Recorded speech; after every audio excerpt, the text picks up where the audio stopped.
नमस्कार, आप देख रहे हैं दैनिक सवेरा हरियाणा और मैं आपके साथ पलक शर्मा। तो हरियाणा के गब्बर यानी कि मंत्री अनिल विज की जो सरकार से नाराजगी है वो खत्म नहीं हो रही है। एक बार फिर से वो अपनी ही सरकार पर जो है सवाल उठाते नजर आए हैं। उनका कहना है कि मुख्यमंत्री नायब सिंह सैनी मंत्रियों की बात सुने और ठीक से काम करें। इसी के साथ उन्होंने बड़े इल्जाम भी लगाए हैं। उनका कहना है कि मेरे अधिकारियों ने मेरे खिलाफ ही चोन में काम किया है, मेरे साथ धोखा किया है। तो बता दें कि इस हरियाणा के मंत्री अनिल विज की अपनी ही सरकार से नाराजगी दूर नहीं हो रही है। इस बार रोहतक पहुंचे विज ने कहा कि सीएम नायब सिंह सैनी मंत्रियों की बात सुनिए और सरकार को ठीक से चलाएं। जब मैं कह रहा हूं कि सीएम सुने और सरकार ठीक से चले तो आप समझ जाइए किसकी चलती है और किसकी नहीं। ऐसे में उनका इशारा प्रदेश की अफसरशाही की तरफ समझा जा रहा है। विज ने इस दौरान मंत्री पद छोड़ने, अंबाला में डीसी को बदलने और सीएम ना बन पाने की टी समेत सभी सवालों के जो हैं खुलकर जवाब दिए हैं। ऐसे में मंत्री पद के छीने जाने पर अनिल विज ने कहा कि सीएम चाहे तो मेरा मंत्री पद समेत सब कुछ छीन सकते हैं, लेकिन सीनियरिटी और विधायकी नहीं छीन सकते। विज ने मंत्री पद छोड़ने के सवाल पर कहा कि मुझे इससे कोई फर्क नहीं पड़ता है। वैसे भी मैंने मंत्री होने के बाद की कोई भी सुविधाएं नहीं ले रखी हैं, मैंने कोठी नहीं ली है, सिर्फ कार है। वर्करों ने कहा अगर कार छीनेंगे तो हम लेकर दे देंगे, मुझे इससे कोई भी फर्क नहीं पड़ता है। इसी के साथ मंत्री श्याम सिंह राणा के हमारी तो चलती है के जवाब में विज ने कहा कि अच्छी बात है जो उनकी चलने लगी है। श्याम सिंह राणा ने 10 दिन पहले ही फोन करके कहा कि यमुनानगर के अधिकारी मेरी सुन नहीं रहे हैं, आप फोन कर दो। अब उनकी चलने लगी है तो अच्छा है। हम तो यही चाहते हैं कि सरकार ठीक से चले। ऐसे में सीएम न बनने की टीस पर विज ने कहा कि उनके मन में कोई टीस है कि वह मुख्य पैच सीएम ना बनने की टीस पर मंत्री अनिल विज ने कहा कि उनके मन में कोई टीस है कि वह मुख्यमंत्री नहीं बन सके। इस पर विज सीएम ना बनने की टीस पर विज ने कहा कि मैंने कभी मांगा नहीं, कभी चाहा नहीं और कभी कहा नहीं और ना ही कभी कहूंगा। इस पूरे मामले में अनिल विज ने और क्या कुछ कहा, ये सुनते हैं। देखिए, बुरे आदमी को हर चीज बुरी नजर आती है। इतना बेहतरीन बजट आया है, 1 लाख रुपए मासिक आय वाले को कर मुक्त कर दिया है। ये बहुत बड़ी बात है। 1 लाख में बहुत सारे लोग आ जाते हैं, बहुत सारे काम करने वाले और बहुत सारे नौकरी पेशा लोग। 1 लाख रुपए बहुत बड़ी राशि होती है, उससे कम ही है। तो सरकार ने बहुत बड़ा काम किया। और भी कई चीजें जैसे मोबाइल है, डिजिटल है, और चीजों पर जो घरेलू चीजें हैं उन पर टैक्स कम किया है। घर का खर्चा कम होगा। आम आदमी, कॉमन आदमी, साधारण आदमी को फायदा दिया है। मोदी सरकार आम आदमी की सरकार है। आम आदमी का ध्यान रखा गया है। ये आम आदमी का बजट है। भूपेंद्र सिंह हुड्डा ये कहते हैं कि आप जो बजट में ना तो किसान के लिए कुछ है, ना व्यापारी के लिए जीएसटी जो थी वो की बस। हुड्डा साहब को पढ़ना ही नहीं आता। किसान के लिए जो क्रेडिट कार्ड लिमिट थी वो 3 लाख से बढ़ा के 5 लाख कर दी। पढ़ना ही नहीं आता उनको। पहले पढ़ो फिर पढ़ो। अरे हम चाहते हैं कि हमारी पार्टी सरकार ठीक ढंग से काम करे। मुख्यमंत्री जी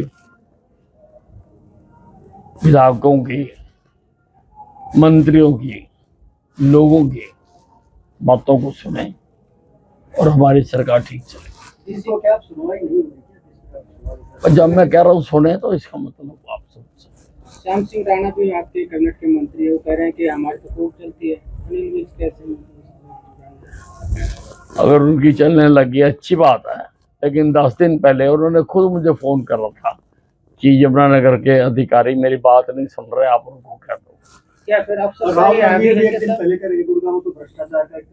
क्या अफसरशाही हावी है? जिस तरह से पिछली बार भी आरोप लगते थे कि इसमें नेताओं की नहीं सुनी जाती, सिर्फ अफसरशाही ही इसमें अपना काम करती। हम सब कुछ ठीक करने की कोशिश कर रहे हैं। से अंबाला के डीसी चेंज किए थे, आप संतोष आपने जिस तरह से आरोप लगाए थे कि नहीं, देखिए ऐसा है किसी को बदले किसी को ना बदले। 100 दिन हो गए और मैंने खुले मंच से कहा था कि अधिकारियों ने मेरे चुनाव में मेरे खिलाफ काम किया। 100 दिन के बाद अब किसी को बदले ना बदले, अब कोई वो नहीं, महत्व नहीं है उस बात का। एक नागर जी हैं आपके मंत्री, उन्होंने भी एक DFSC को सस्पेंड किया था, उनको फिर बहाल कर दिया है। हाँ जी, हिसार में DFSC जो है फूड सप्लाई के अधिकारी, जिलाधिकारी, उनको सस्पेंड किया था नागर जी ने, उनको फिर बहाल कर दिया। सरकार कहाँ क्या करती है, अब ये सरकार का वो है, अब सारे का तो मुझे नहीं मालूम क्या कर रहे हैं। हाँ जी, सीनियर नेता है नायब सिंह सैनी जी, मुख्यमंत्री कहते हैं अनिल विज तो हमारे सीनियर नेता है। नहीं तो मेरा सब कुछ छीन सकते हैं, मेरी सीनियरिटी तो नहीं छीन सकते। 7 बार का MLA हूँ, गब्बर तो गब्बर ही रहे। 7 बार का MLA हूँ। हाँ जी, मुख्यमंत्री ना बनने की मैंने कभी चाहा नहीं, कभी मांगा नहीं, कभी कहा नहीं और ना कभी कहूंगा। मंत्री पद छोड़ सकते हैं क्या? देखिए ऐसा है, मंत्री पद में मैंने किसी से कुछ ले तो रखा नहीं, कोठी मैंने नहीं ली, एक कार है, वो भी मेरे कार्यकर्ताओं ने कल दे दिया कि भी अगर कार छीनेंगे तो हम लेके दे देंगे। तो MLA मेरी कोई छीन नहीं थी, वो मुझे लोगों ने बताया, तो मुझे तो कोई फर्क पड़ता नहीं। अनिल जी जिस तरह से छीनते होंगे छीन लें, कोई फर्क नहीं पड़ता। अनिल जी जिस तरह से अभी कांग्रेस की लिस्ट आ रही है नगर निगम को चुनाव को लेकर, अभी तक संगठन नहीं बनाया है उनका, अब वो संगठन की लिस्ट को लेकर उनके सांसद आरोप लगा रहे हैं कि बावरिया जी इस लिस्ट के बजाय संगठन लिस्ट जारी करें। तो कह रहे हैं नहीं, मैंने पढ़ी है, उसमें वो कह रहे हैं कि कुछ गद्दारों को ले लिया है, तो आजकल तो गद्दारों का ही बोल बना है। कोरोना को लेकर के जिस तरह से दिल्ली में हरियाणा में उसके तो काफी जवाब दे दिया गया है। केजरीवाल जी झूठों के सरदार हैं और वो झूठ का खेल खेलना चाहते थे। अगर केजरीवाल जी झूठ फैलाकर पैनिक फैलाना चाहते थे, और पैनिक फैलाना भी एक क्रिमिनल ऑफेंस है। अच्छा मंत्री जी, आपने कहा प्रकृति करवट बदल दी, क्योंकि दिल्ली की प्रकृति की करवट बदलने जा रही है। दिल्ली तो बदल गई, दिल्ली में तो भारतीय जनता पार्टी की सरकार आएगी। केजरीवाल जी के ऊपर भ्रष्टाचार का केस है, जमानत हुई है। भ्रष्टाचारी को, अपराधी को कोई वोट नहीं देता। इनके कई मंत्रियों के ऊपर भ्रष्टाचार के केस हैं। क्या दिल्ली के लोग भ्रष्टाचारियों को सरकार सौंप देंगे? जमानतें हुई हैं, बरी नहीं हुए, ये केस चल रहे हैं अभी। दिल्ली के लोग बहुत समझदार हैं। भारतीय जनता पार्टी की सरकार बनेगी दिल्ली में हर हालत में। वो कहते हैं बीजेपी जो सरकार है ईडी और CBI का गलत इस्तेमाल करती है, इसलिए फैसला कोर्ट करेगी। कोर्ट में इनको भी अपना पक्ष रखने का मौका मिल रहा है। पुलिस तो पकड़ के कोर्ट के सामने पेश कर देती है। कोर्ट के ऊपर तो आप आरोप नहीं लगा सकते ना, कोर्ट में तो निष्पक्ष फैसला होता है। जेल के अंदर तो कोर्ट रहे भेजा, इतनी देर अगर बेल नहीं हुई तो कोर्ट ने नहीं करी, कोर्ट ने अपराध संगीन माने तभी बेल नहीं करी, नहीं तो कोर्ट दूसरे दिन बेल कर देती है, कई बार तो उसी वक्त छोड़ देती है। इनके वकीलों ने वहां पूरी बहस की है, कैसे कह सकते हैं? क्या परिवहन विभाग को क्या कुछ व्यवस्थाएं थी किसमें? परिवहन विभाग? देखिए, परिवहन विभाग में हम बहुत कुछ कर रहे हैं। 600 के करीब बसें ला रहे हैं, बसों का बेड़ा बढ़ा रहे हैं, और बस पास करने में जो भ्रष्टाचार और धांधली होती थी, हम ऑटोमेटिक मशीनें लगा रहे हैं। नहीं तो पहले आरटीए घूम के और फिर कह लाओ और पास होगी, नहीं लाओ फेल हो गई।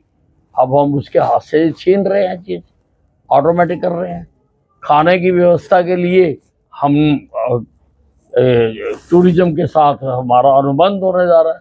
5 अभी पायलट के तौर पर 5 बस अड्डों पर टूरिज्म का खाना दिया जाएगा, वो हमने प्रक्रिया शुरू कर दी है। और फिर हम सारे बस अड्डों पर वही हम देंगे। और हम ट्रैकिंग ऐप बना रहे हैं कि कौन सी बस किस वक्त कहाँ है, वो यात्रियों को भी पता चले, बस अड्डे को भी पता चले और डिस्प्ले भी हो वहां पर। ये सरकारी के लिए है, प्राइवेट के लिए? सरकारी प्राइवेट सबको बताना पड़ेगा। कब तक आ जाएगा? और अगर पता होगा यात्री को कि बस आ रही है तो वो अल्टरनेटिव व्यवस्था नहीं लेगा। अच्छा, एक बड़ी दिक्कत आ रही है प्राइवेट बस से, क्या होता है कहीं भी कोई टिकट नहीं रिटर्न होती, उसमें टिकट आप यहाँ से आप दिल्ली की बस। देखिए अब सब डिजिटल कर दिया हमने और सब रिकॉर्ड आया करेगा।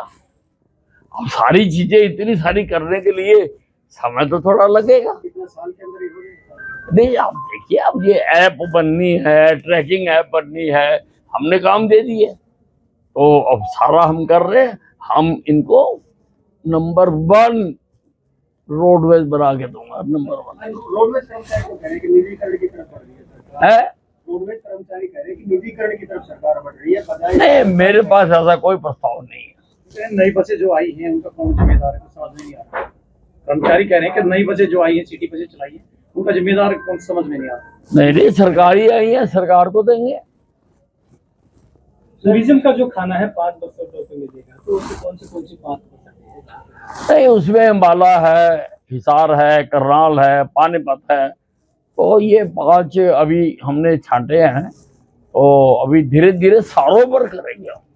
अगर टूरिज्म नहीं कर पाएगा तो जैसा रेलवे की कॉरपोरेशन बनी हुई है और सारे हिंदुस्तान में वो खाना देते हैं, वैसी कॉरपोरेशन बनाएंगे ताकि अच्छा शुद्ध शुद्ध खाना हर आदमी को मिले, कर्मचारी को भी मिले। कर्मचारी भी बस चलाता है, टाइम पे उसको भी भोजन चाहिए और अच्छा चाहिए। गंदमंद क्यों खिला रहे भाई? मैंने खुद जाके देखा।